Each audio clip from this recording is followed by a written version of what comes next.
Chaos at Hungaroring. Overtakes, crashes. This race is wild. Wagner from P5, fighting for every inch. Close calls everywhere. Will he survive the madness? Buckle up. This one's a thriller.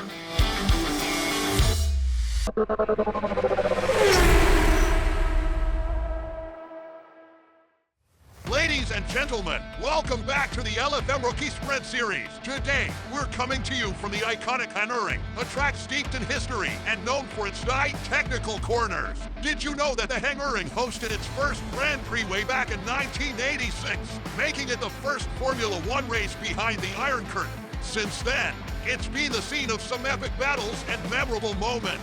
This circuit is often referred to as Monaco without the walls due to its narrow layout and twisty nature.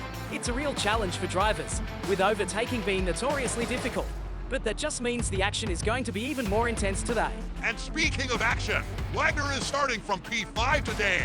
His best starting position in a while. He's been showing great pace, and with the tight nature of this track, getting a good start will be crucial. Absolutely. Clint, the lights are out, and we are green, green, green at the Hungaroring. Wagner's off to a solid start, immediately diving to the inside as they approach turn 1. He's lining up a move on Bosick, but Bosick sees it coming and slams the door shut just in time. Wagner's forced to back out.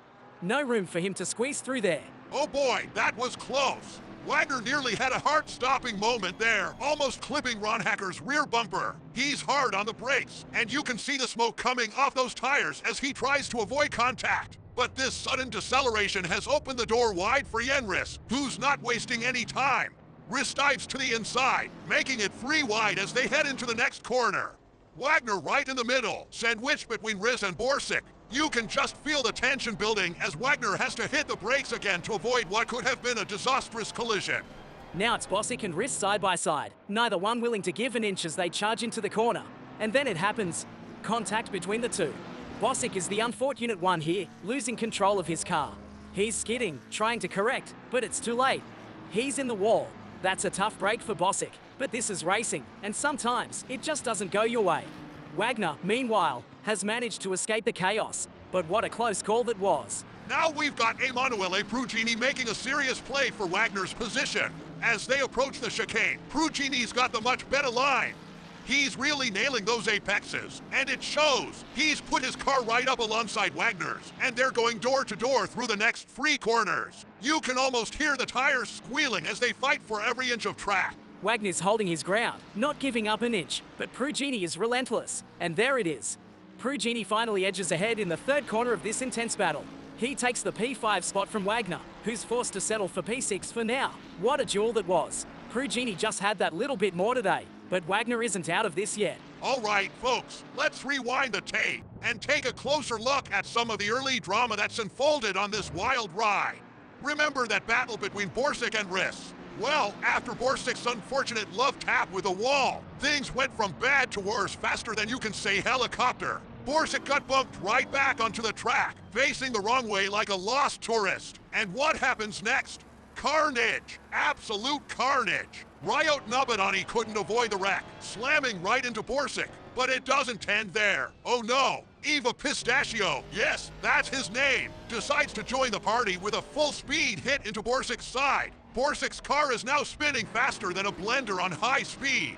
Chanham runs into the back of Nabadani, and then Haman adds to the chaos by plowing into Chanham. And just when you think it's over, a few more cars pile in for good measure. What a mess. Now, let's shift gears and take a look at Ferrer. Starting from dead last, this guy played it smarter than a fox in a hen house, while everyone else was busy turning the track into a demolition derby. Ferrer avoided all the drama, weaving his way through the chaos. And guess what? He's up to P11 in no time. That's one way to make up positions without breaking a sweat. Sometimes slow and steady really does win the race, or at least avoids the carnage. And speaking of Ferrer, he's not done yet. We catch him in full attack mode against Gustavo Hendricks. Ferrer's like a heat-seeking missile locked onto his target, and boom, he's through. Ferrer takes B9, leaving Hendricks wondering what just happened. This guy's on fire today, climbing up the ranks like it's nobody's business. Keep an eye on him. He's making waves in this race. Back to the main action now, folks. For lap after lap, we've had this thrilling trio, Riss, Prugini, and Wagner, locked in a relentless battle. None of them are putting a foot wrong. It's like a perfectly choreographed dance out there. But here we go, down the start/finish straight, and Prugini is right on Riss's tail, close enough to smell the exhaust fumes. He's in the slipstream, biding his time. And there it is. Prugini dots out, takes the inside line, and snatches the position from Riss with precision. But hold on, Riss isn't throwing in the towel just yet. He's back at it, lining up the same move Prugini just pulled off. Into the next corner. He dives to the inside, but oh, he's just a hair too slow. Prugini holds his ground and stays ahead. What a battle we're witnessing here. These drivers are giving it everything they've got, and Wagner is right there, waiting to pounce on any mistake. This intense battle has cost Riss precious time, and Wagner is ready to seize the moment. They're heading into that fast left-hander. Prugini just inches ahead. Riss on Wagner's left. Wagner's got to brake hard to avoid rear-ending Prugini, but with Riss still crowding his left, Wagner makes a daring move off the track, keeping his speed up, and it works. Wagner's just nabbed another position. But wait, who's that sneaking up like a shadow in the night? It's Kostas Komnenos, out of nowhere, just like a ninja. He's been tailing the group, biding his time. Now he's revealing himself from the shadows, overtaking Riss and sliding right in behind Wagner. This race just took another twist.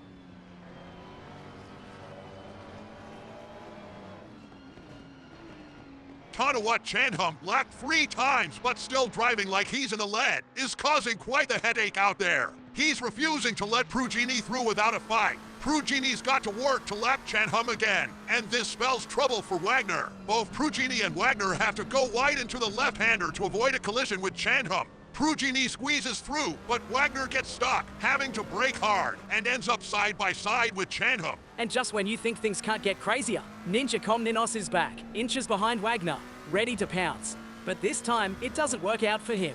The mess forces Komnenos to brake, avoiding a crash with Wagner. And who's that re-entering the fray? It's Riss, with the speed he's carrying. Riss easily overtakes Komnenos and pulls up right next to Wagner. Now, we're back at the fast left-hander. Wagner's got to go wide again, and Chandham, in all his determination, goes even wider. Riss is right there on Wagner's left, but Wagner doesn't back off. He threads the needle, slipping right through the middle of Chandham and Riss, and holds onto his P5. What a move. All right, folks, let's shift our focus to Fehmer, who's been quietly having a stellar race. He's caught up to Gabriel Ignazi and is really starting to turn the screws on him. But oh, watch this. Ignazi's a bit slow through the left-hander, and Fehmer wasn't expecting it. He gives him a little love tap from behind. Ignazi's spinning, losing the car completely, and does a full 180 on the track. That's a rough break for Ignazi, but he manages to keep it from turning into a full-blown disaster. He steers onto the grass, avoids any incoming traffic, and then he just parks it there.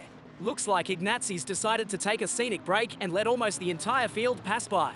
Talk about going from hero to zero in the blink of an eye.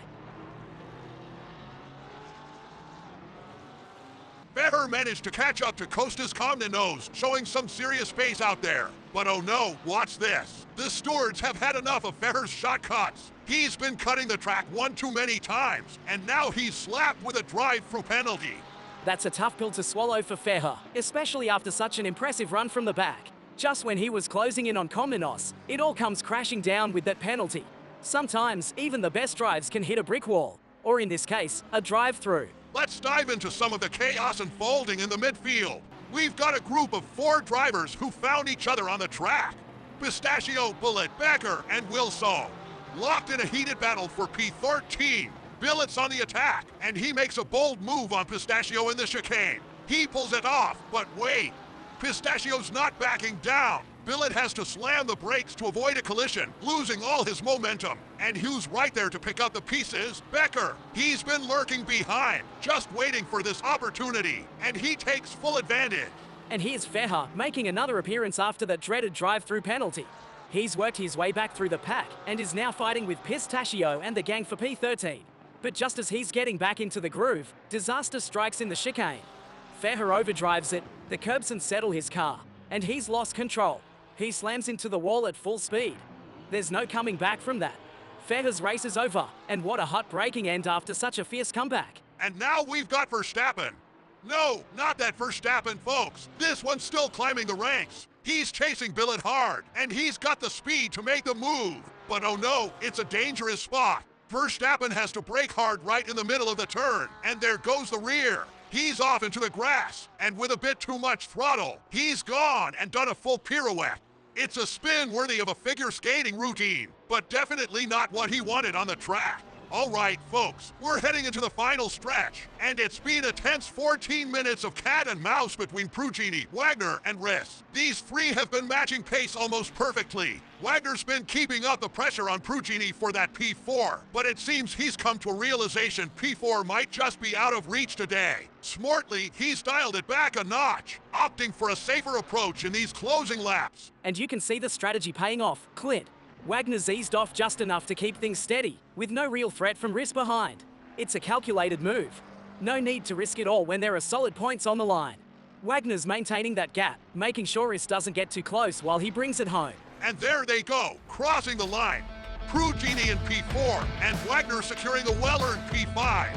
Not a bad result at all, especially considering Wagner mentioned in the pre-race interview that Henering isn't exactly his favorite track. Sometimes it's about playing it smart, and Wagner did just that today.